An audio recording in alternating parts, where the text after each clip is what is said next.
All right, I'm here with my buddy Foggy, and in this video I'm going to go over something I like to call click for looks. This is a desensitization and a counter conditioning exercise.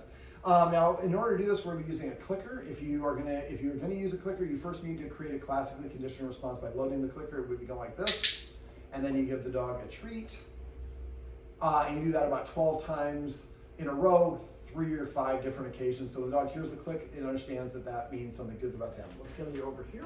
We'll have good camera presence. This is LA. You have to actually, we want to see your face and not your backside. Come here, buddy. Sit. There you go. Now I'm asking him to sit. I could have clicked for that, but we're kind of running low on treats. We've given him a lot. I asked the dog to sit for 2 reasons. Well, for one reason. I want to see if he's comfortable enough to sit. I only ask one time. If he doesn't sit or he won't take a treat, this can be an indication of, yeah, you can lay down. That's even better. That's more comfortable. To see if he's comfortable enough to sit. If he won't sit down, I would move 5 feet away, ask for a sit again. If he doesn't, then I move 5 feet away. Keep on doing this until I can find a distance where he feels comfortable enough to sit around the stimulus. The stimulus is going to be this handsome gentleman over here. Yeah. And so what we're going to do is, I call this click for looks. So what we're going to do is when I kind of nod my head, he's going to move his arm in a circle like this. And this is to approximate that a dog is walking nearby. So I want to have you look at me and go ahead.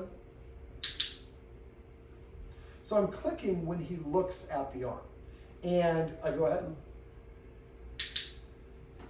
And then I'm giving him a treat. So I'm clicking for looking. And I'm going to switch my mechanics a little bit so I can click with the other hand. So he's going to go ahead and do it again. Now what's happening? So this means, like, let's say a dog comes by. So he's kind of hanging out. That was kind of subtle. There you go. And then I'm giving him a treat. Now, because of the positioning, he's looking at the dog. And because the treat's coming from here, he's disengaging and looking away from the dog. So what we're trying to do is make sure that he sees, what I'm saying is all you have to do is look at a dog without reacting. I click to let you know that's what I wanted, and then you get a treat. If he wants to lay down, that's a really good sign.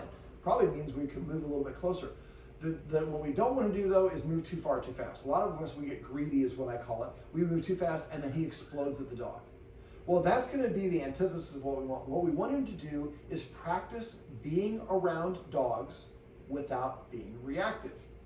Now, what kind of dogs are we talking about? If you have a dog that has this sort of energy right now that's walking by and it's guardian and maybe smaller and in a very low energy way, he probably can be maybe a lot closer. You get a Dalmatian or a Vizsla or a Doberman or a Doodle that's spazzing out, you might have to be 10 or 15 feet further away. So you're going to have to ebb and flow. So now you can do this in a couple different ways. I just did this with a dog, I can't remember the dog's name in K-Town. But basically what we did is we found an alley.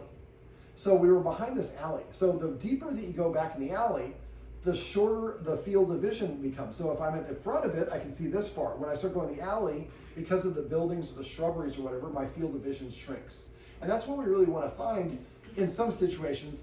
You can do it in an open field as well. But if your dog is really reactive, if we move down an alley or down an area where maybe it's covered by shrubberies, so the dog only appears for 2 or 3 seconds. So if Foggy looks at the dog, I click, he looks at me, he gets the treat. By the time he looks back, that dog has cleared the field of vision. So after a while, Foggy's like, so I look at a dog and then I look away and the dog disappears. But ideally what I want the dog to do, Foggy to think, is when I look at dogs, treats come. When I look at dogs, I know that's what my humans want because they click when I see the dog. Now, another great place to do this, and this is harder to find, it's Brentwood, so you might actually be able to find a better place to do it here, is a big park. A big open green space. Open space, we don't want a confined area. We're doing this inside. This is not an ideal place because this is very confined. But you like a big green space with maybe a path that's snaking through. And there's a lot of green space on the side. So you can be walking Foggy further towards it or away from it. So you see somebody coming down the path with a doodle that's spazzing out, well, you walk him further away. And then you wait for him to look, he clicks, treat. And in this case, if it's in an open park, you might be able to, he looks, click, treat, he looks again, click, treat, so you might get 5 or 6 practices with that particular doodle. Now, you could also, and this is a little bit, I'm riffing a little bit, but you could also, if he does pretty good with looking at that dog, then you can kind of start walking and walking parallel with him. You're keeping the same distance. Walking can help him feel comfortable. because he's not focused on when I'm sitting focused. I might be a little bit more reactive. Now, for this is a version of the engage-disengage game. So basically, let's say that right now we're about 12 feet apart. But normally, I'm guessing he probably, and you need to find what his distance is. And I would come up with a distance for the dog that's passive, that's calm and relaxed and non-threatening. Okay, and get maybe to 12 feet. For the dog that is bat stuff crazy, I have to be 25 feet away. So you kind of, once you know that where it is, then you kind of you use your intuition and you kind of go back and forth. But the idea is, let's say we're 25 feet away and he sees that dog, and I click, give him a treat, click, give him a treat, and the dog passes. And then I wait for another dog to pass, another dog to pass. That's why it's helpful to do this in a place where a lot of people are walking their dogs. Or cheat. Have one of your friends bring their dog. So you have people that you know that have 4 other dogs. One of them was not a great experience with Foggy. So they walk that dog past. If we do this right, he should not be reacting. The whole point of this is the entire experience, he does not react. So let's say that he gets that dog to pass 25 times at 25 feet.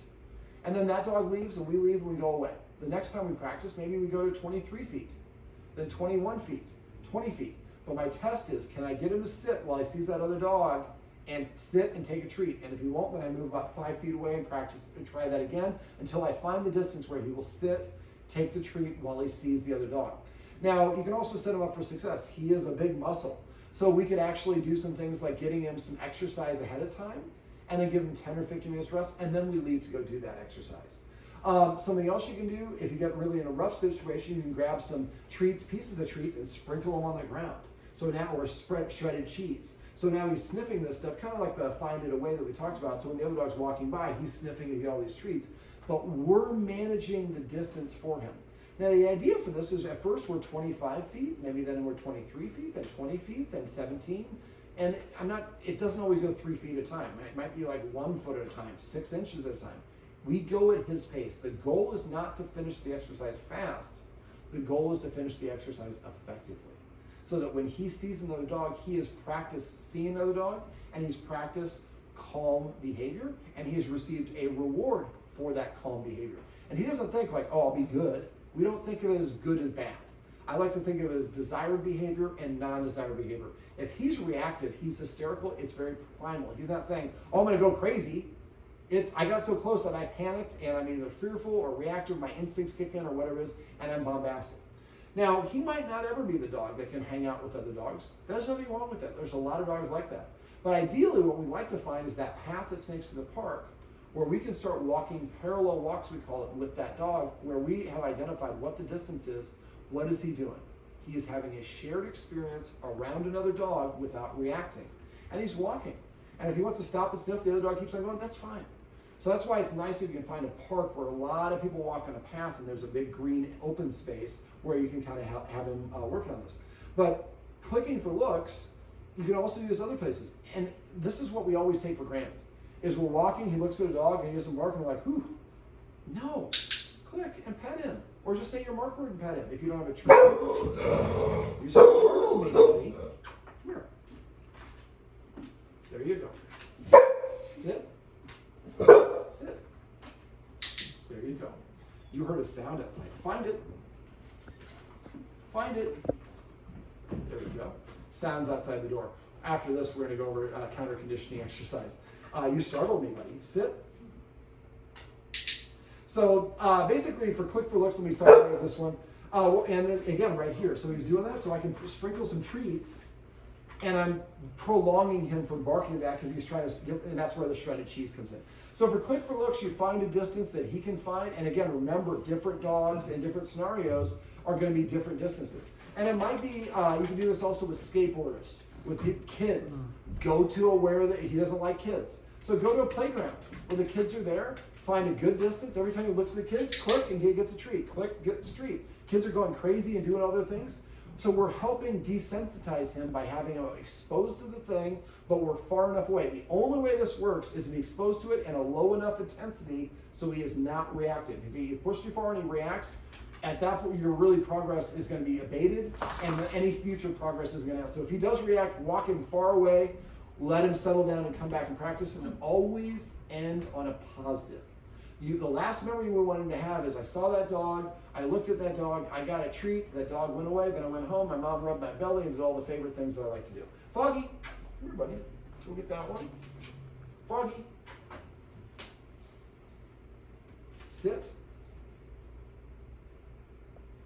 This is a day where the dogs don't want to sit. Yeah, I just want you to sit real quick. Sit. Yes. This is my buddy Foggy, and these are some tips you can use how to play click for looks to help a dog feel positive about things that they're normally reactive to. All right, yep.